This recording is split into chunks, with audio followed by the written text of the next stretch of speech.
Hello, আমি তোমাদের সকলের প্রিয় সায়ন্তন স্যার।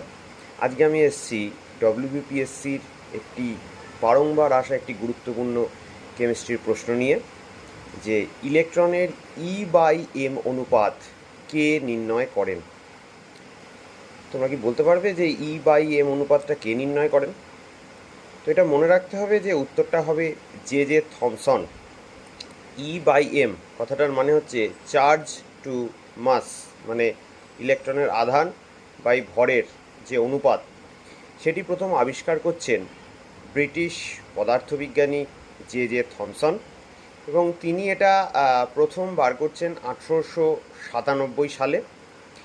এবং এই থমসন একই সময়ে কিন্তু তড়িৎ এবং চৌম্বক ক্ষেত্রেও প্রয়োগ করে ক্যাথোড রুটির বিচ্যুতি পরিমাপ করার জন্য এই ক্যাথোড রে টিউব পরীক্ষায় কিন্তু এটা প্রথম ব্যবহার করেছিলেন, বা সিআরটিটা প্রথম ব্যবহার করেছিলেন। এরকম আরও